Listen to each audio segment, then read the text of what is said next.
rogamos a Jesus, o nosso mestre, modelo e guia, o divino aniversariante, que nos prepare um banquete com as sementes das divinas e inefáveis verdades perenes, calcadas nas diretrizes do Evangelho libertador, oriunda deste ambiente natalino, momento de renascimento, ante a paz de consciência, à luz do dever fielmente cumprido, canteiro fértil para nos proporcionar um início do novo ano, repleto das sementes renovadoras e do fortalecimento da fé, da justiça, do amor, da prosperidade e de sublimes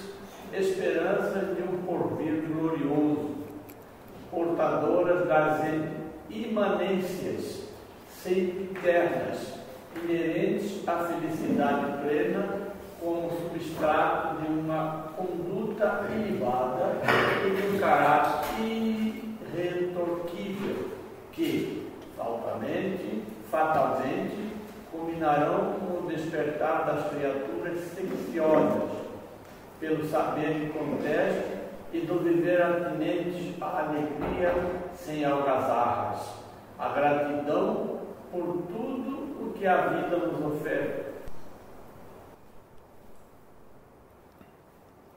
Sejamos todos bem-vindos, que a paz de nosso Divino Mestre seja sempre em nossas vidas. Hoje, motivo de muita honra e glória ter vocês aqui para comemorarmos o aniversário com a presença espiritual do verdadeiro aniversariante. Mas antes de começarmos a comemoração em si, gostaríamos de entender que é Jesus, o Cristo. E além dele, do Cristo, que é Evangelho. Porque eu já não sequer admito a possibilidade de quem é o Evangelho, como se fosse algo que está fora, sintetizado em livros. Porque se formos estudar profundamente o Evangelho, e se fôssemos perguntar a Emmanuel onde estaria o Evangelho, ele diria que está em nossa consciência, em nosso coração, no nosso próprio espírito.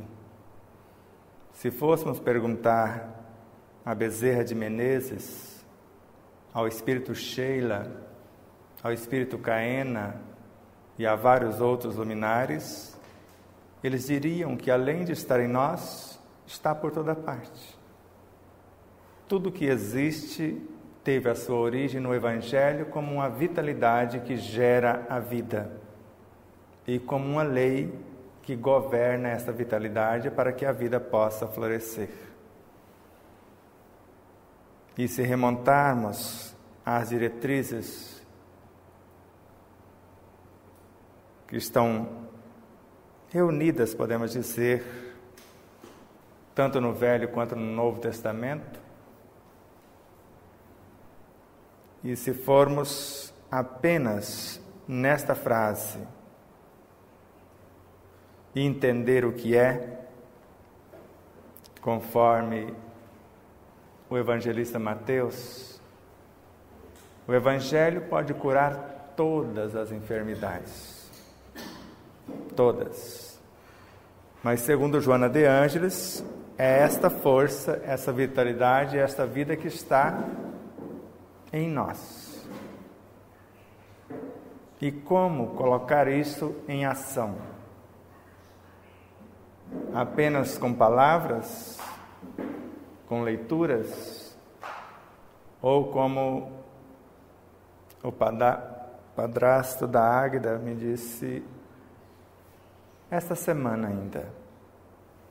Quando eu vou para o banheiro, o Evangelho vai comigo. Quando eu saio na rua, o Evangelho vai comigo. Porque o Evangelho sou eu. Tanto Paulo de Tarso quanto Francisco de Assis recomendou que pregássemos o Evangelho por toda parte, se necessário com palavras. E Francisco de Assis, num dado momento, recomendou-nos: viva de tal modo que talvez o único Evangelho que alguém possa ler é você. Sou eu, somos nós. E quando falamos de Evangelho como vitalidade, a estrutura que compõe essa vitalidade é o que nós chamamos de espíritos, princípios inteligentes do universo.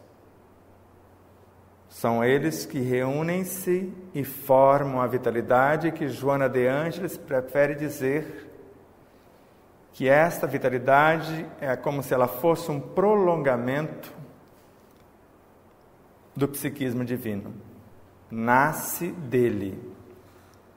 E ela prefere usar o nome amor. O amor tem o poder, então, de gerar a vida, de nutrir a vida e, como lei, de organizar e manter a própria vida, em todas as suas expressões. E não por acaso a autora diz também que o mais potente antídoto para a cura de todos os sofrimentos é o amor. Nós costumamos dizer assim: como força intangível, invisível, mas ao mesmo tempo em constante movimento, nós podemos dizer que é a lei. Por isso que ficou clássica a frase: no princípio era o Verbo, e o Verbo estava com Deus, e o Verbo era Deus. No princípio você pensa, é o seu Verbo criador. O Verbo está com você. O Verbo é parte de você. Porque, segundo Allan Kardec, o pensamento não é outro senão o Espírito encarnado em nosso próprio corpo. Primeiro eu penso, depois reflete a energia materializando ou o Verbo se fazendo carne no próprio corpo. Mas eu gostaria que juntos pudéssemos analisar, buscando os estados conceptuais do Evangelho e do próprio Cristo, até chegar ao ponto dele ter a experiência e a consciência de tornar-se a alma do mundo, o construtor do próprio planeta, a consciência na qual tudo que existe no planeta está sob sua regência ou dentro dessa própria consciência. Se formos observar um simples átomo, seja de hidrogênio simples ou seja qualquer um deles no sistema periódico, ele só existe porque tem uma lei que se fraciona em duas. Como força nuclear forte, une os elementos. Uma lei geral une os elementos atômicos. Mas se olharmos dentro do próprio átomo, no mundo subatômico, existem outras forças inerentes a esta lei ou força nuclear forte que unem elementos ainda menores, que é o caso dos gluons, que unem as partículas dos quarks, para que eles possam combinar-se para formar elementos maiores. E existe outra lei que nós chamamos de lei de destruição, que é a força nuclear fraca. Embora a lei de construção ou para que haja o renascimento da vida seja a força nuclear forte no caso do átomo, a lei de destruição, a força nuclear fraca, é 100 trilhões de vezes mais potente do que a forte, segundo o Dr. Jorge Andréas. Ou seja, ninguém resiste à mudança, porque essa lei determina que tudo mude, nada fica estático, parado. Então, se a força nuclear forte unir os elementos e quiser, por um processo de egoísmo, manter-os estáticos, essa outra lei não permite que assim seja. Por isso que quando insistimos em ficar ociosos, nós adoecemos. A água parada vira lodo. Energia coagulada gera dores. Então, as chamadas fibromialgias são energias coaguladas. Por quem? Pela queixa, que é uma ferrugem destruidora, um ácido corrosivo, segundo Emmanuel. Pela maledicência, que são bombas atômicas que lançamos no terreno da própria consciência. Mas se tudo teve a sua origem em 2 elementos ou mais, porque é o próprio Jesus que assim mencionou, onde houver 2 ou mais em meu nome, aí estarei. Creio que ele começou como um desses elementos na sua origem, porque ele também afirmou que antes de nós existirmos como um átomo primitivo ou como um espírito, na sua origem, princípio inteligente do universo, ele já existia, ele já era. E antes não fomos nós que o escolhemos, foi ele que nos escolheu.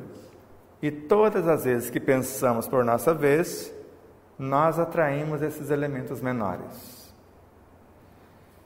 E o que fica interessante para mim, curioso e complexo ao mesmo tempo, mas a Elisângela sabe de cor e salteado,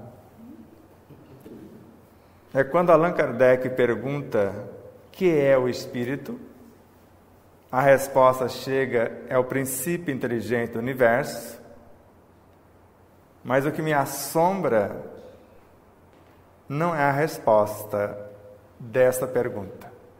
É a resposta da pergunta anterior e o comentário de Kardec. Porque na questão 22 ele pergunta que definição os espíritos poderiam dar da matéria. Se era algo que era impenetrável, que tem extensão e que afeta os nossos sentidos. E eles respondem, a matéria que você conhece, sim, tem essa característica. Mas a matéria existe em estados conceptuais que sequer pode imaginar. E o próprio Kardec narra que o sábio, para estudar algo que ele desconhece, ele deixa de lado o seu saber. E, ao mesmo tempo, Sócrates afirmou que sábio é quem reconhece a própria ignorância. E eu falo que Kardec é 3 vezes sábio, porque na questão 28 do Livro dos Espíritos, ele reconhece a ignorância por 3 vezes. Ele tira as suas ideias de matéria e pergunta de novo, que definição podeis dar desta matéria sutil, completo eu? Pode-se dizer que a matéria é o laço que prende o espírito. Até aí está tudo tranquilo. Só que o instrumento de qual ele se serve, então não está tão preso assim. E ao mesmo tempo sobre o qual ele exerce uma ação. Agora é que não está preso mesmo, porque ele não está preso, porque é um instrumento do qual ele se serve. Ele se serve dessa matéria e ao mesmo tempo ele exerce sua ação sobre ela, que é o uso da sua inteligência, conforme consta na questão 25. E percebe-se que a informação, o corpo procede do corpo, mas o espírito não procede do espírito. Será? Porque o princípio inteligente é um espírito com E minúsculo. E ele está atuando sobre a matéria que nós chamamos de psiquismo divino, ou a matéria primitiva. E os elementos dos quais eles se servem, segundo Kardec, na questão 22A, como eu citei, agora é a nota de Kardec, pode-se dizer, está em aberto, que a matéria é o agente, o intermediário, com a ajuda do qual e sobre o qual atua o Espírito. Tem alguém de onde o Espírito saiu, que é o psiquismo divino, ele se destaca e se individualiza e agora atua sobre esse elemento de onde ele saiu, para formar mais um elemento.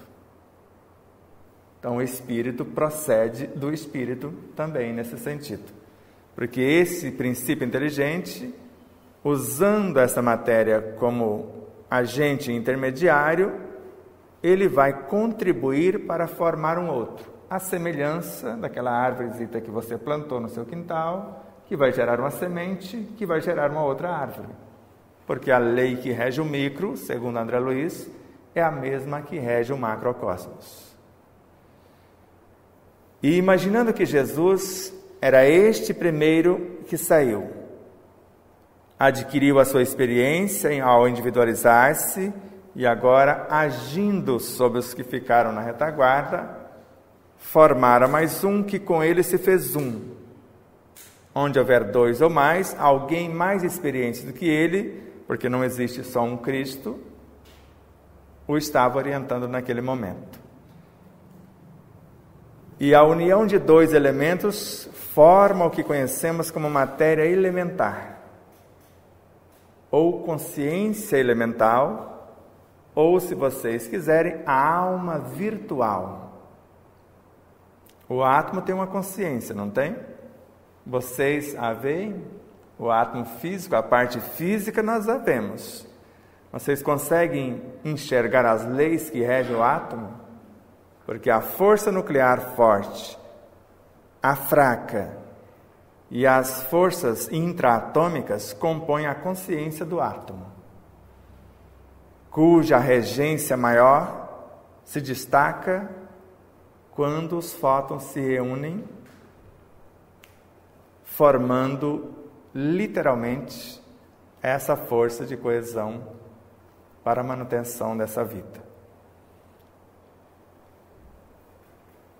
E agora alguém lhe confia um elemento a mais. E ele mais tarde também nos disse: assim como meu pai me confiou um reino, eu também vou-lo confio. E nenhuma das ovelhas que meu pai me confiou se perderá. Então, com duas unidades conscienciais, ele se torna um ser maior. Uma alma virtual que agrega outras almas de igual teor, que tiveram a sua origem no psiquismo divino. E Carlos Torres Pastorino narra que o amor é a reunificação dessas mônadas, desses átomos primitivos, dessas consciências embrionárias, em unidades cada vez mais amplas, para formar o substrato que gera a vida e mais tarde culminar como uma lei que organiza e mantém a vida. Parece tudo muito confuso, mas não é. Vamos imaginar a sequência. Essa unidade consciencial que nós chamamos de matéria elementar, ao mesmo tempo que assimila outras menores, une-se com outras semelhantes. E ao unir-se com outras semelhantes e incorporando outras menores, transformam-se na base do que nós conhecemos como fluido universal. E lembramos de André Luiz, o fluido universal, ou cósmico universal, segundo ele, é o plasma divino, o hausto do Criador, a força nervosa do todo sábio. Nesse elemento primordial vibram e vivem constelações e sóis, mundos e seres, como peixes no oceano. E agora vocês ficam imaginando, então nesse momento Jesus é o pão da vida? Ou o Cristo? Porque esse elemento primordial gera e nutre a vida. Eu sou o pão da vida, disse-nos Jesus. Mas a fila anda, esse fluido, quando um de nós hoje começamos a pensar, é uma porção desse fluido que nós assimilamos, para transformá-los em átomos físicos, esses fluidos. Mas antes de transformar em átomos físicos, transforma-se na matéria mental. Matéria mental que se transforma na bioenergia, que se transforma no mundo subatômico, que vai culminar com os próprios átomos.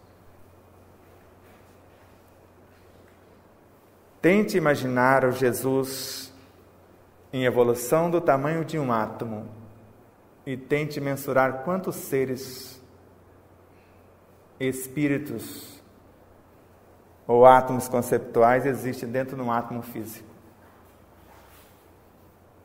Tente imaginar.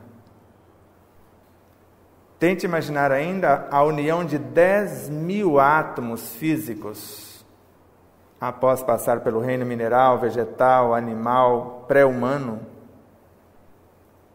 só para a confecção de uma das 280 milhões de moléculas, só numa das células vermelhas do nosso sangue, uma hemácia. E imagine o tamanho em que o Cristo já está, apenas numa célula. Agora imagine no corpo físico mais de 800 trilhões. Deepak Chopra já admite 600 trilhões. Formando apenas as células humanas. Sem falar dos 90% da massa do corpo composto de vírus, de ultravírus, de micróbios, bactérias e vermes. Imagine quando Jesus estivera homem, ele que disse num dado momento, eu sou o Filho do Homem. Quando ele, Jesus, esteve aqui, quantos espíritos estavam apenas dentro do seu corpo? Mas ele representava uma fração de um pensamento tornado visível, porque o pensamento não é outro senão o espírito encarnado em nosso corpo. Então ele era o pensamento de alguém maior animando um corpo humano. E esse algo, alguém maior, que nós chamamos de Cristo, animando o planeta como um todo. E tente imaginar com Kardec, é a soma de todos os encarnados e desencarnados sobre a regência desse Espírito-chefe que forma, propriamente falando, a alma do mundo, da qual cada um de nós fazemos parte. E Carlos Torres Pastorino, ao afirmar em Sabedoria do Evangelho, um dia já fomos células físicas do corpo de Jesus, não do Cristo, em outros órgãos. Então Jesus já existia.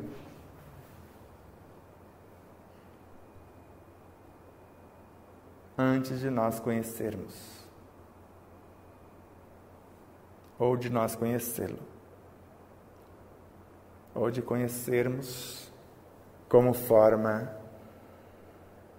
de um homem. Mas ao mesmo tempo eu fico imaginando o que é Jesus, não quem é. Porque ele tinha o poder de desmaterializar o próprio corpo e se transportar. Está na Bíblia. Os discípulos o convidaram, vamos, já está escurecendo, nós precisamos atravessar o lago. Pode ir, daqui a pouco eu estou indo. E continua a pregação, eles foram, e quando eles chegaram na outra margem, ele já estava lá. Veio de quê?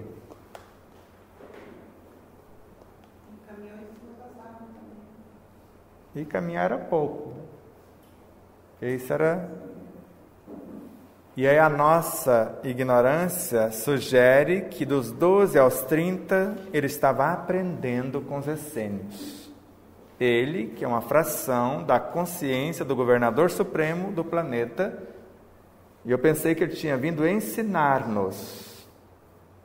E agora ele veio aprender com os essênios, por mais nobre que sejam os essênios. Não estamos tirando o valor desses espíritos. Só que como egípcios, estudando a sua trajetória, percebemos que dos 12 aos 30 ele visitou todos os setores do planeta. Porque se você encarnar no seu corpo um pensamento, quando ele chega no corpo, se você intenciona que esse pensamento traga uma mensagem para o corpo, ele se transforma num hormônio que viaja pelo seu sangue e pode visitar o seu corpo, todas as células, em pouquíssimo tempo. E dialogar com cada uma em todos os setores. Então ele não vem só para um lugar. Então o hormônio X, ele não age só num setor. Ele tem uma característica de gerência global. Se é uma adrenalina, ela não agita só o coração, agita o sangue. Se é uma noradrenalina, etc., então ele não vai ter uma função localizada, embora quando nós damos uma leve pancadinha ou uma pancada violenta e não sentimos dor, essa morfina orgânica veio diretamente para este setor, para evitar que a dor espalhasse em todo o corpo. Porque dói só num lugar? Parece que a dor está na unha que eu amassei. Mas é só aqui que dói uma unha quando a gente amassa? É, Luísa? Quando amassa a unha, assim, você amassou alguma vez? Será que dói só aqui? Se alguém pisar em cima do seu dedinho, quer deixar eu pisar em cima do seu dedinho para a gente ver? Se dói só aqui ou vai doendo para o corpo inteiro, dependendo da pancada. Outro dia até uma amiga quebrou, né? Ela fechou a unha, o dedo no carro, quebrou no meio e depois quebrou mais em 2 ou 3 pedaços na base de trás. Que outro amigo ajudou, né, apenas colocando a ponta do dedo dela dentro da boca e depois assoprou. E a unha cicatrizou totalmente e sarou até o dia seguinte. Mas isso não é grande coisa, que também consertou a sua, né, Célia? Que vivia doentinha com fungos, você fez uma unha nova aí. Teve alguns auxílios, mas sobre a sua gerência. Estão conseguindo acompanhar o meu raciocínio? Vamos imaginar o próprio Kardec dizendo, e hoje vários cientistas também analisam a questão, por quantas vidas minerais, vegetais, animais pré-humanas e humanas já experienciou um átomo de hidrogênio que hoje está no nosso corpo? Com quantos seres ele interagiu? A ponto de Gibran afirmar que num único átomo tem tudo que existe na Terra. Dá para mensurar isto? André Luiz aprofunda um pouco a sonda investigativa. Num único átomo tem tudo que existe no sistema solar. E Joana de Angelis, um pouco mais, um átomo é uma cópia perfeita do universo. E tente mensurar a dimensão de Jesus. Mesmo estando limitado a uma fração, num corpo frágil, de matéria semelhante à do nosso, conseguiu chacoalhar amorosamente todas as consciências que estavam no planeta. As que não entenderam a sua mensagem reagiram contra, achando que matando o mensageiro matasse a mensagem. E o perfume, quando está preso num frasco, ele só se faz perceber quando nós abrimos o frasco. Mas quando quebramos o frasco, e aí quebrou o frasco, ou seja, matou o corpo, ele, sendo o Evangelho vivo, o amor personificado, já existia em cada uma das consciências,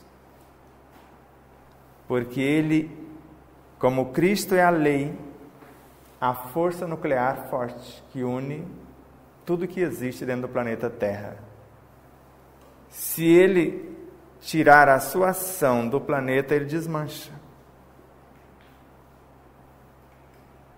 em segundos.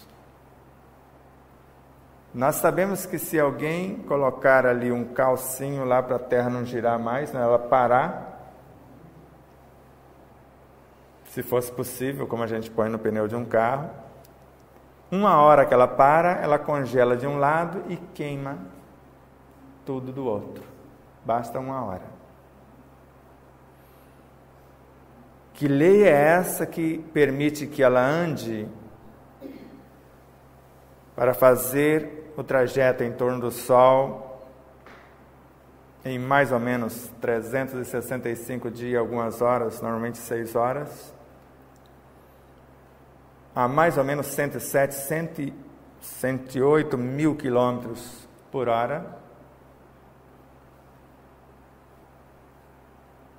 e ao mesmo tempo fazendo um movimento, girando em torno dela mesma, objetivando o autoconhecimento, e ao mesmo tempo investigando a sua paternidade, que é o Sol, ela tiver a sua origem nele, e quantos movimentos ela faz, além do movimento da verticalização, etc., e horizontalização,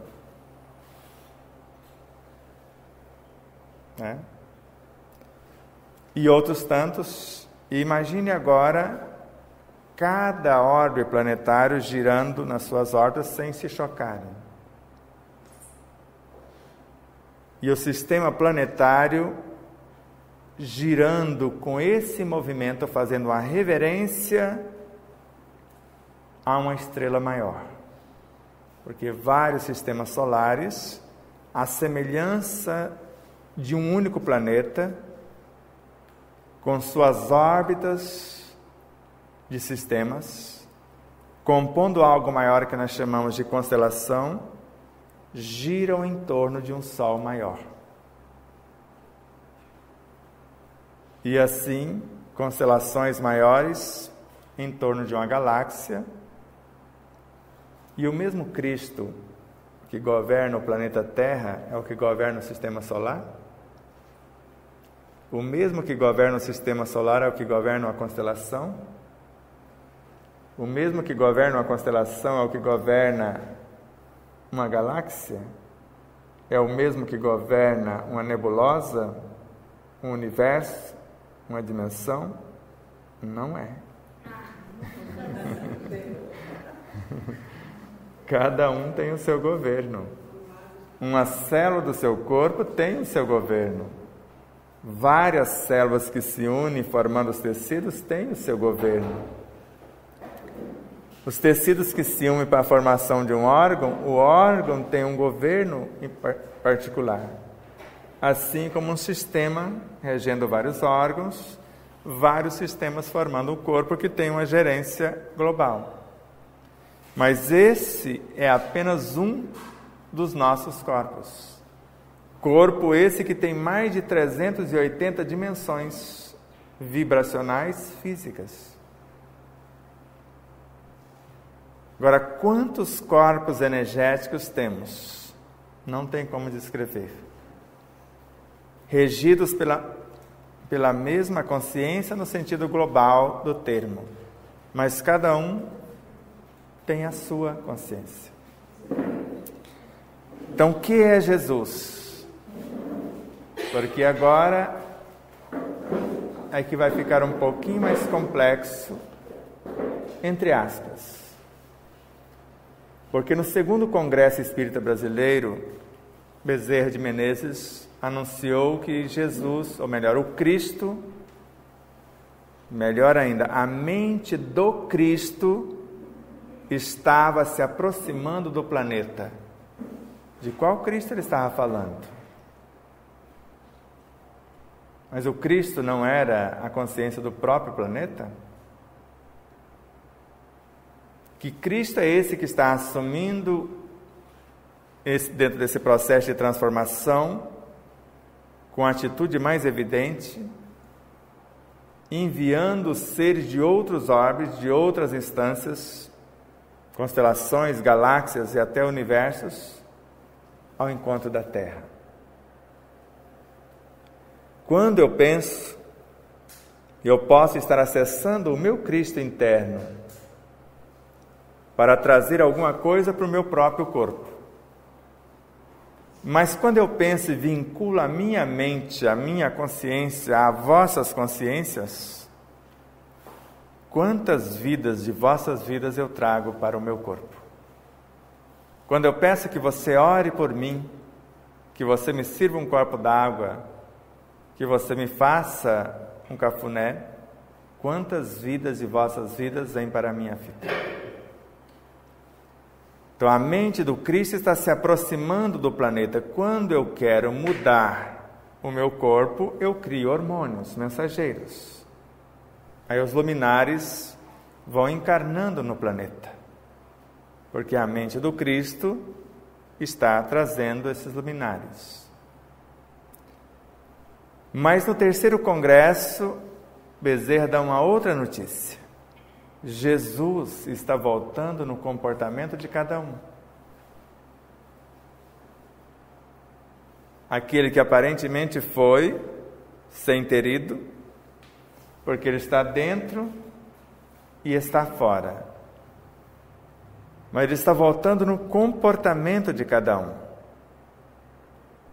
Então hoje, como a data que escolhemos para comemorar o seu aniversário, que nós chamamos de renascimento, a data propícia, porque nós nos abrimos para que ele renasça com mais evidência em nós.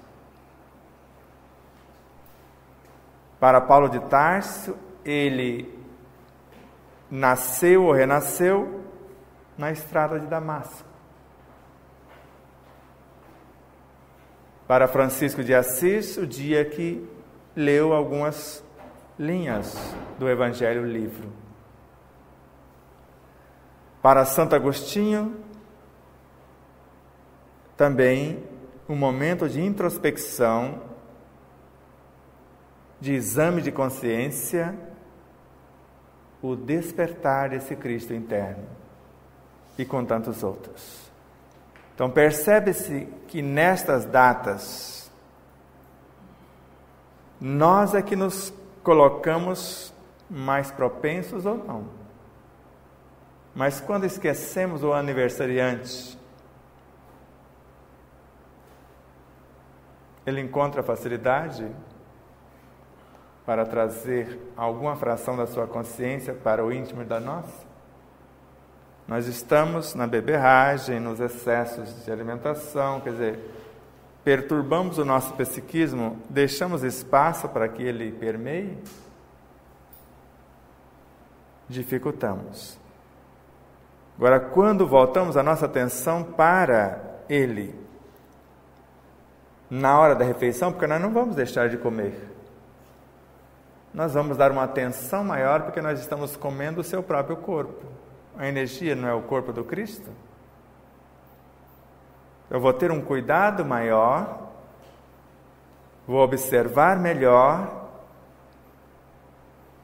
e perceber um sabor diferenciado na energia neste dia que toda a humanidade, ou pelo menos em parte, está mais aberta a estas luzes, a essa consciência do próprio Jesus, que estariam voltando no comportamento de cada um.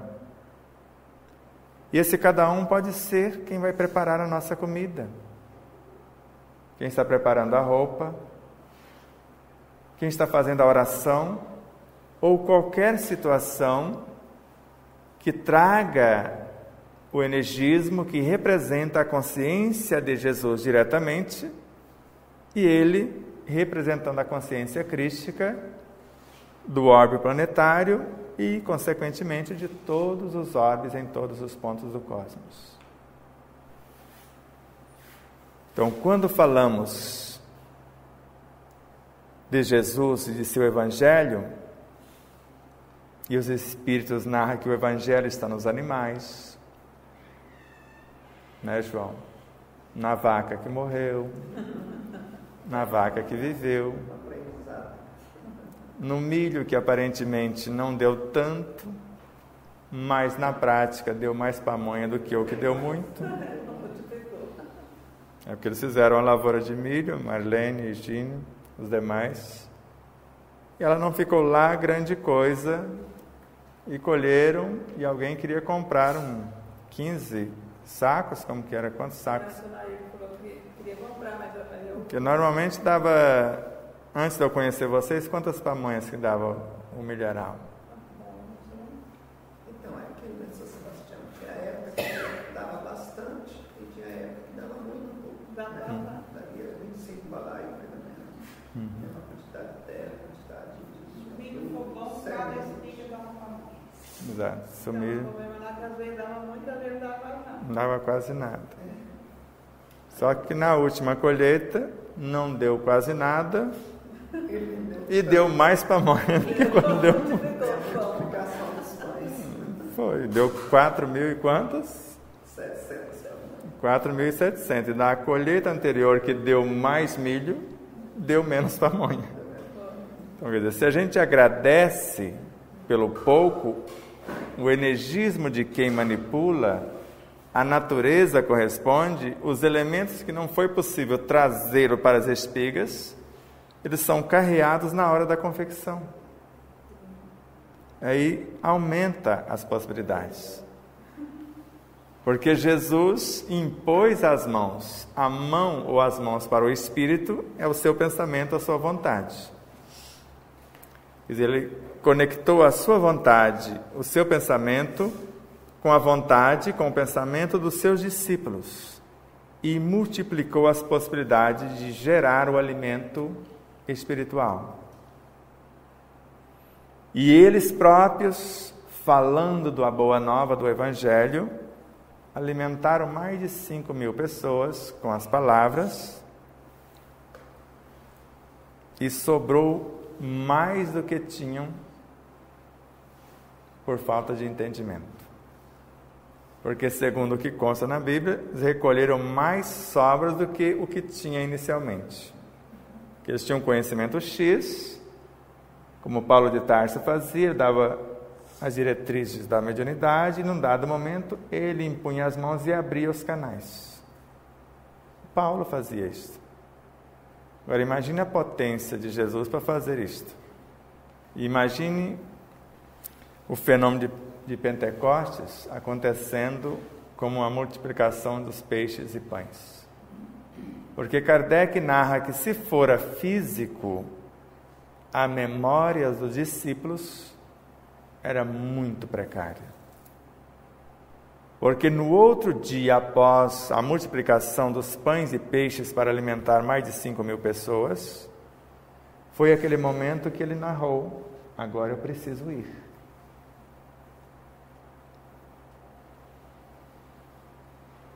E os discípulos, como se tremessem nas bases: mas se o Senhor for, e nós? Mas vocês já sabem o caminho, então mostre-nos o caminho. Mas eu sou o caminho. Então mostre-nos o Pai. Mas quem me vê, vê o Pai. Aí não tinha mais jeito, então faça um fenômeno. Não tinha feito um no dia anterior? Kardec, na Gênese. o bom senso encarnado analisando. Porque Jesus poderia ter feito todos os milagres fisicamente, mas Kardec tem a opinião que ele não fizera nenhum fisicamente. E todo o Evangelho de Jesus é interpretado espiritualmente por um dos mais nobres teólogos que eu conheço, com o nome de Carlos Torres Pastorino. A samaritana no Poço de Jacó é a personalidade que está encarnada, é a Lucy. O Cristo é a consciência da Lucy. Ela é como se fosse o Jesus que está encarnado. O Cristo, a sua consciência. E o poço, Lucy? A água daquele poço saciava a sede momentaneamente. Quem nos dá o prazer momentaneamente são os desejos, que movimentam as paixões, o universo das sensações, os instintos, mas os prazeres perenes, a verdade que liberta, o amor incondicional e equânime, geram prazeres perenes.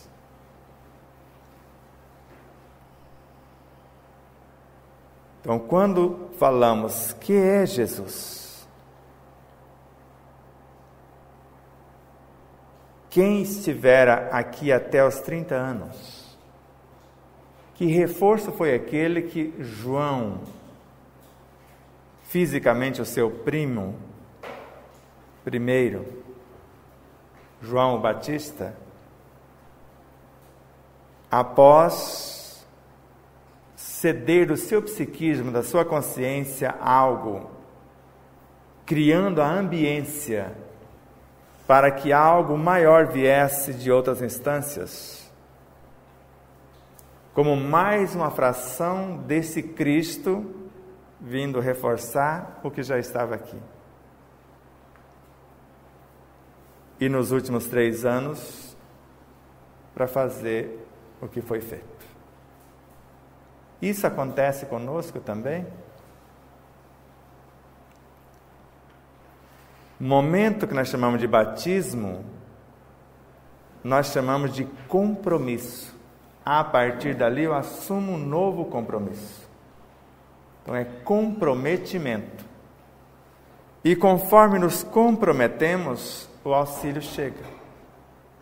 Quando nós usamos de sinceridade, de humildade, honestidade e nos comportamos com fidelidade, o auxílio não chega? Como se fosse uma expansão da nossa própria consciência? A força crística em nós fecundando as possibilidades. Eu poderia ler, e até posso ler, o depoimento de uma jovem senhora do Rio de Janeiro. Ela chama Thelma Rosa.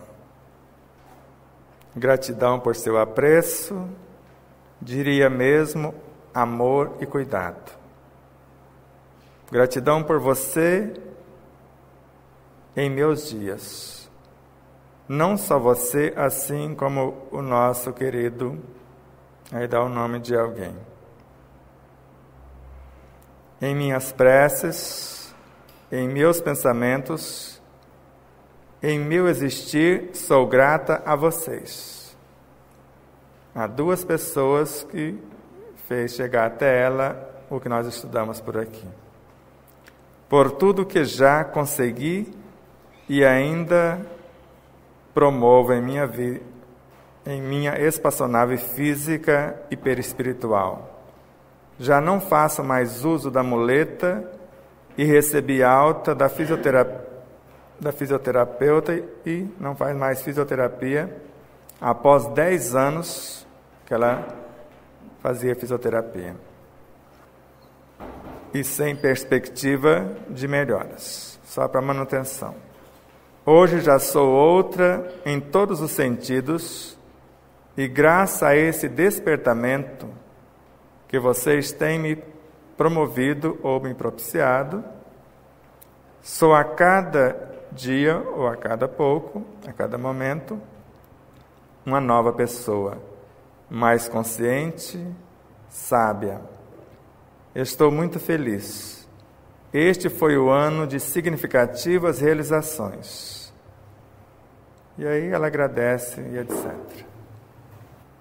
Então não são os mensageiros, são as mensagens. Como Chico Xavier dizia, eu entrego cartas. Então, um mensageiro, o carteiro. Então, quando nós falamos da mensagem e não vivenciamos a mensagem, será que as pessoas acreditam com facilidade? Muitas pessoas poderiam, se abríssemos aquela sala agora e falássemos hoje, nós vamos fazer uma doação da bioenergia através do passe. E poderia olhar para você e falar, você vai aplicar passe em mim? Mas há 6 meses atrás, ou 1 ano atrás, quando eu a conheci, mas você há de 6 meses atrás, há 1 ano atrás, baseado no depoimento da Thelma? Então eu posso julgar você pelo seu passado? Jesus julgou o passado de Saulo de Tarso? Ou investiu na edificação do Paulo de Tarso? Jesus julgou o prostituto, o arruaceiro, até então guerreiro Francisco de Assis? Ou edificou o Cisco de Assis? Jesus julgou o Agostinho, que quase enlouqueceu Santa Mônica até os 30 e poucos anos? Ou investiu no Agostinho que despertou? E assim como tantos outros, quem estiver sem pecados, atire a primeira pedra. Quando um de nós escorregamos, qual deveria ser o nosso comportamento? Orar para tirar o outro do abismo ou comentar a desgraça do outro para empurrá-lo um tanto mais? E perante a lei, existem vítimas? O que eu passo hoje, eu estou sendo vítima de alguma coisa? Do contrário, o Cristo está de férias e Deus também.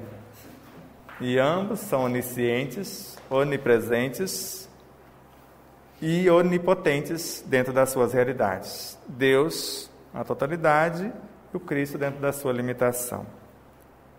E sem falar que o que eu vejo, critico e condeno no outro é exatamente o que eu ainda não mudei em mim, conforme vários autores, como que fica? Você está fazendo algo de equivocado. É você, porque o seu estágio é este. Agora, eu estou me julgando melhor do que você, baseado no orgulho, me sinto melhor. O que é que eu estou exemplificando de mim para você ter parâmetro para ser diferente amanhã? Aí nós queremos moldar o outro à nossa semelhança ou mudar a nós para que o outro possa assemelhar-nos? Qual seria a proposta? O único mal a temer, segundo o próprio Kardec, mais tarde André Luiz, é aquele que ainda existe em nós. Aí nós queremos domar o mau espírito, encarnado ou não, e esquecemos de domar-nos. Por isso que quando eu aprendi, vários luminares falaram isto, mas ficou mais conhecido por um deles. O mesmo homem jamais entrará uma segunda vez no mesmo rio, porque o rio não será mais o mesmo e ele não será o mesmo também, porque após um simples banho nós já saímos outra pessoa. Parte do rio já está em nós, parte do nosso psiquismo ficou no próprio rio.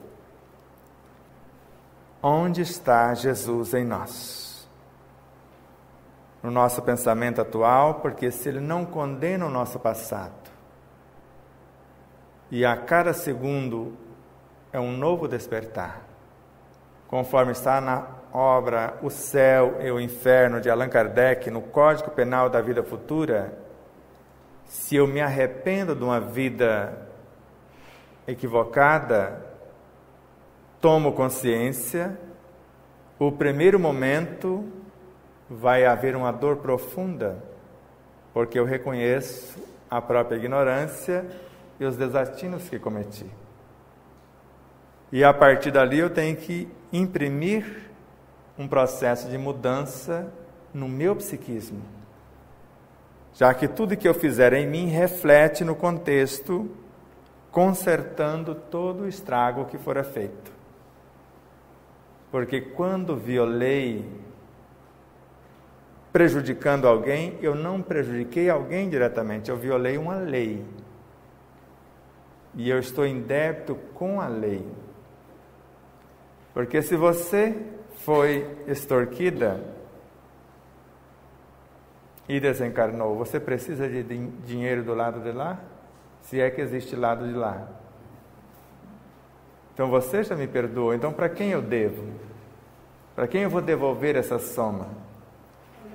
Para a lei. Então para qualquer pessoa, qualquer cidadão que eu me dispuser a fazer diferente do que eu fazia, eu estou quites com a lei.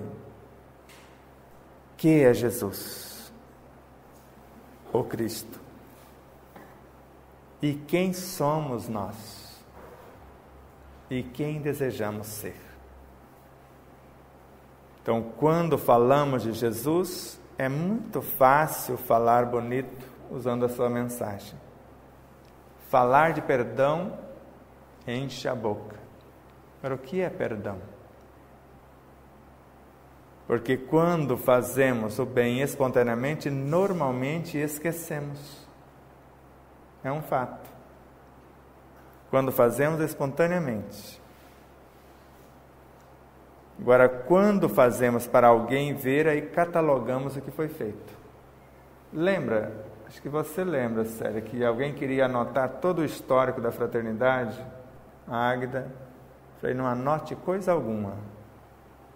Se tiver que ficar alguma coisa, ficar o exemplo de quem passou por aqui ou de quem permanecer por aqui.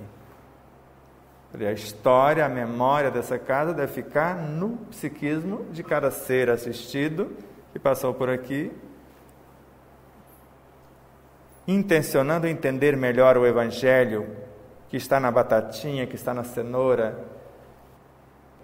Bruno Miguel e o Arthur resolveram comer o Evangelho antes da gente começar a falar do Evangelho, com o nome de acerola. O Evangelho estava doce ou azedo, Bruno? Logo o paladar acostumou, né? Parece que inicialmente estava um pouco azedo, depois o paladar foi acostumando. E para você, Arthur? Os dois, ficou azedo e doce. Doce ficou azedo e o resto ficou doce. Pois é, vai acostumando o paladar. Então, inicialmente, quando ouvimos as diretrizes do Evangelho, que não deveríamos falar senão o que gostaríamos que alguém nos dissesse. No início não é tão fácil. Mas eu não vou poder mais fazer fofoca? Poder você pode, só não deveria. Mas eu não vou poder mais comer um prato onde eu me escondo atrás dele, você até pode, mas não deveria, né, Elisângela? Deveria prestar atenção no que está comendo. Então, sendo hoje o aniversário simbólico de Jesus, que representa para nós a consciência crística, agora cada um vai ter a sua vez de falar. O que nós temos para ofertar como presente da nossa essência consciencial para Jesus levar para o Cristo, já que Ele veio buscar. Arthur, o que você vai entregar para Jesus neste momento? De seu amor. Tudo bem. E eu conto um segredo para você, você não conta nem para o Bruno, nem para a Luísa, nem para a irmã. O amor que você ofertará a Ele, você vai ter que ofertar para todo mundo a partir de agora. com a mesma medida. Então pense lá no tamanho do gesto de amor, que você vai olhar para sua mãe, você está olhando para quem? Para Jesus. Você sabia que você é filho de Jesus? E você, Bruno, o que você tem para ofertar para Jesus? Carinho. Agora você já sabe a mesma coisa, né? Luísa, o que você tem para ofertar para Jesus hoje? Nada? O Jesus está do seu lado aí, olha para Ele. Olha aí. Você pode olhar para lá ou para cá. Você convive com eles todos os dias. Lá na sua casa mora 3 Jesus.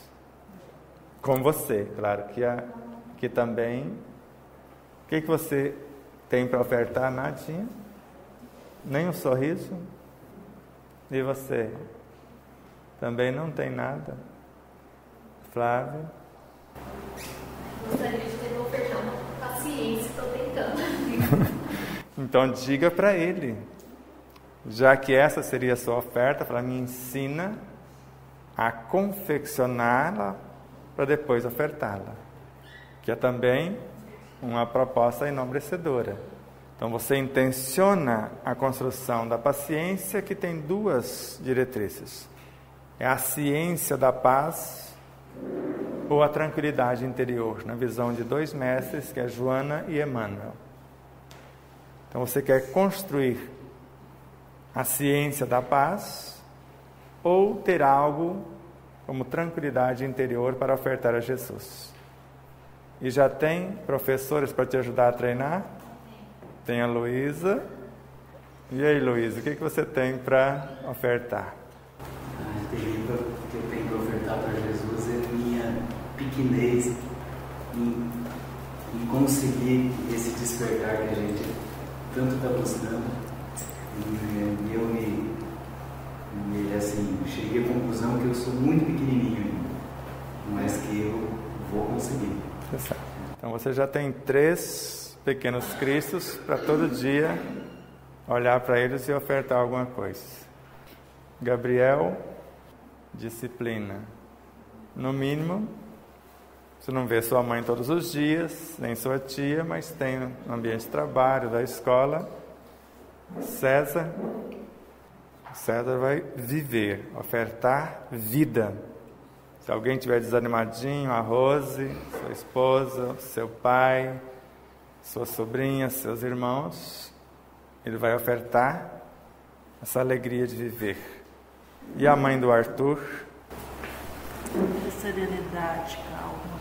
Serenidade e calma. Ela vai ter para te ofertar, já que você vai ofertar amor. Dona Maria Mélio, o que a senhora tem para ofertar para o divino aniversariante? Preciso conseguir forças para a renovação de atitudes. Então, quero ofertar a humildade. Humildade. Dona Maria Amélia, então vai, na renovação de atitudes, ofertar a cada dia a humildade. Ou seja, diante de algo que ela desconhece, ela vai começar reconhecendo a sua própria ignorância, que é o exercício da humildade, e assim por diante. E você, o que tem para ofertar? Caridade para com todos. Caridade é um processo inicial de autoiluminação e depois de iluminar o outro para que ele se liberte da dependência. Ou seja, o amor em ação. A excelência do amor. Marlene, o que você tem para ofertar para os cristos que vivem ao seu lado ou mais distantes? Esforço de melhoria, conhecer mais. Isto. Virgínio. A pequenez que a gente tem, né? Mas eu admiro muito o ser humano. Eu gosto do ser humano. Você gosta de gente. Então, alguém que fala não gosta de gente, você vai ofertar esta... eu gosto que era força. Cresça isso. Exato. E, consequentemente, ofertar para os outros que têm pouco. Luci, lá para o pessoal de Marinópolis e região e aqui também, o que você tem para ofertar para Jesus? Meu amor é seguir os seus ensinamentos, né? Praticar. Isso que ele quer, né? Principalmente Desejo todos nós, né? no silêncio, né? João Galdino. Eu também acho que o amor é a alavanca de tudo. Mas carregando ele no coração, mas é capaz de fazer grandes obras. E agora, sabendo que Jesus está no milho, está na pamonha, está na vaca, está no leite, está na galinha, está no ovo, né? Então lá no seu sítio, assim como o Higino, já sabe que ele está em tudo, qualquer coisa, você tem alguma coisa para ofertar. Nem um sorriso, mas fica enrugada se não sorrir quando fica mais velha. Nem se eu fizer cócega não sai um sorriso? Tá bom. Nem você? Cadê o sorriso? Águida, o que você tem?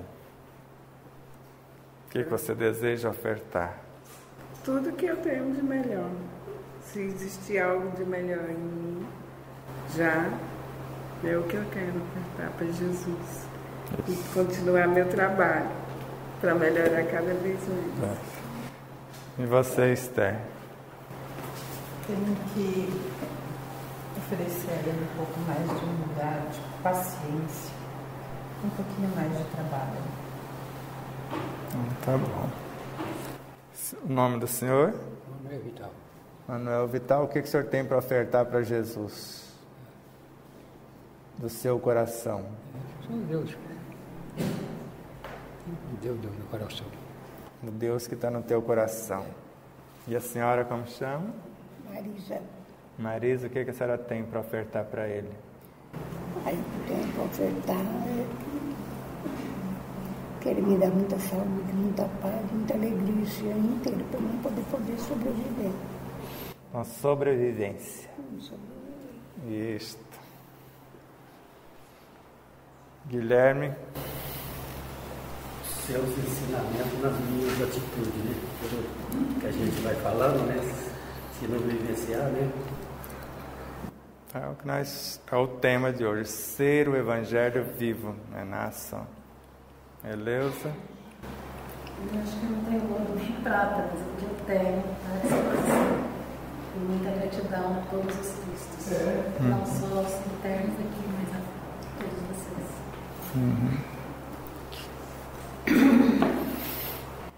Elisângela? A dimensão consciencial da qual eu venho na busca na qual eu tenho sentido a sua dimensão,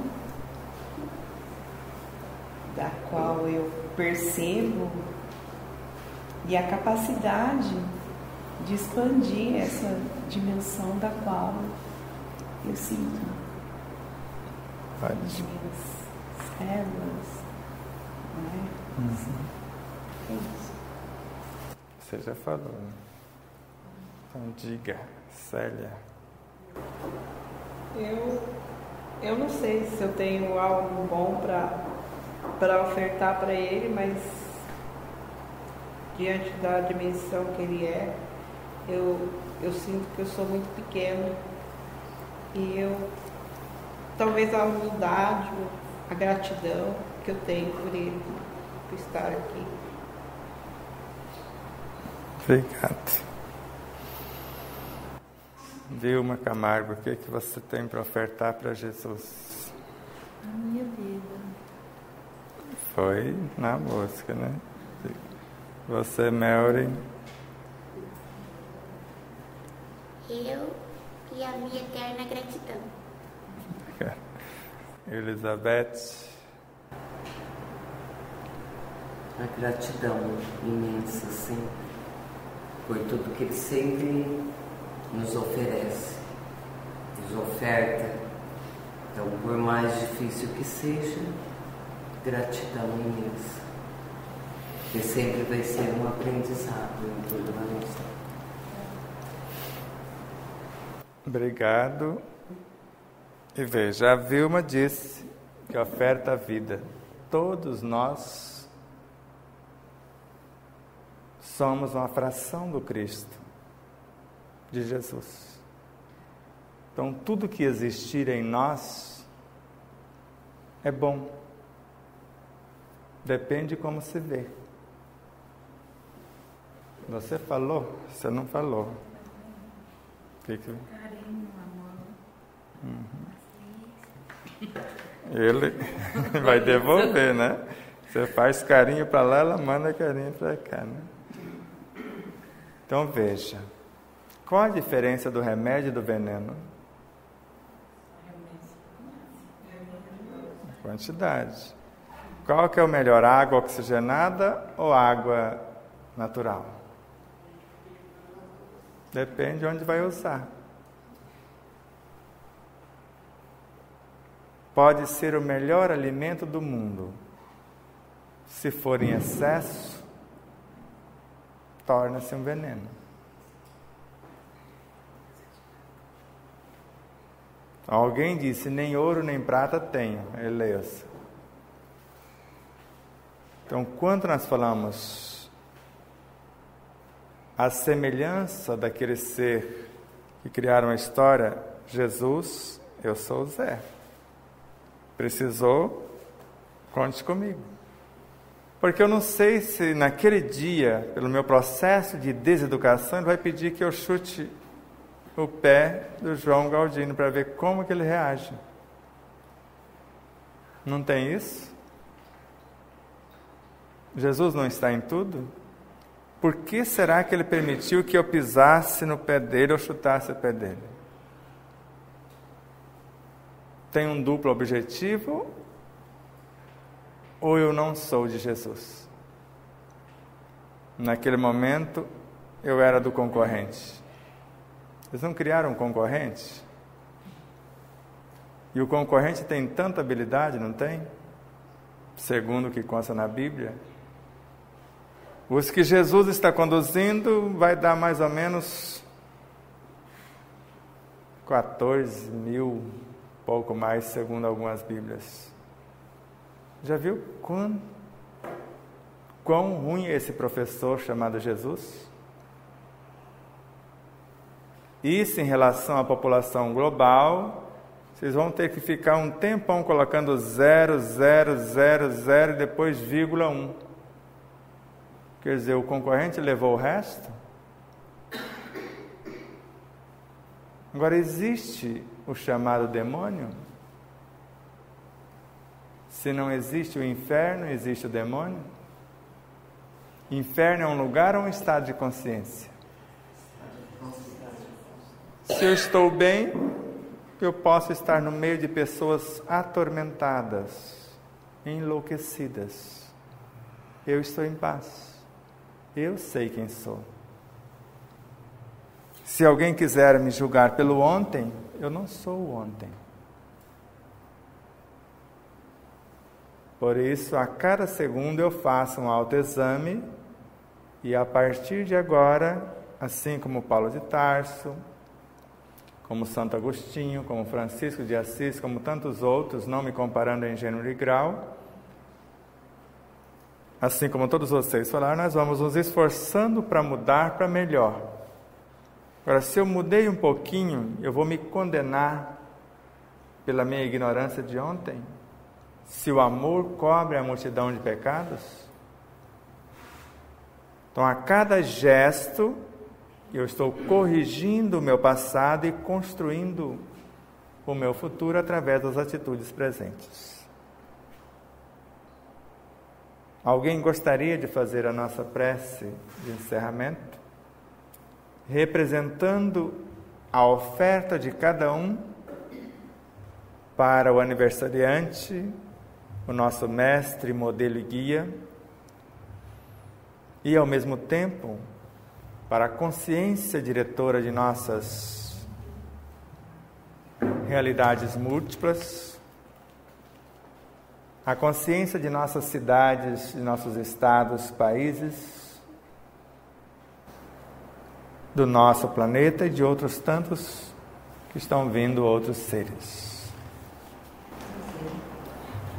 Boa noite a todos. Muita gratidão que eu estou aqui e a todos.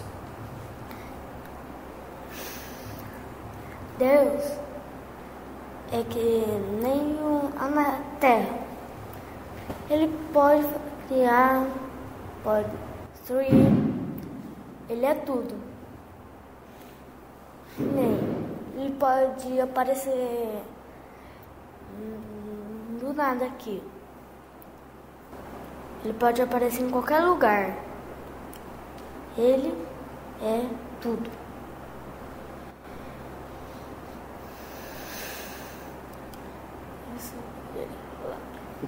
Tá bom. Receba, Pai, nesse momento, tudo que foi ofertado pelos seus filhos dessa casa, tudo que é ofertado pelos seus filhos em toda a terra, em todo o universo, em qualquer lugar. Senhor, que a sua paz seja constante em nossas vidas.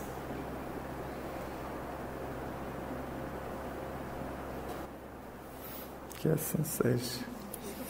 Gratidão profunda. Simplesmente. Que o infinito amor permaneça em nossos corações. Sempre. E dia 1º a gente continua com o mesmo tempo, trazendo algumas propostas para a construção de um ano feliz. Porque o ano não vai trazer nada para nós. É só uma possibilidade. Somos nós que vamos construir alguma coisa. Então é o dia de cada um elaborar uma proposta para o ano. Nós vamos apresentar a nossa proposta para o ano, que é uma consciência. E de preferência, assumindo um compromisso crístico. Porque o ano é uma dádiva, cada dia, cada hora, e o nosso próximo encontro terá essa função. A nossa proposta de vida para renovarmos o nosso contrato, pelo menos por mais 365 dias e algumas horas. Muita paz a todos.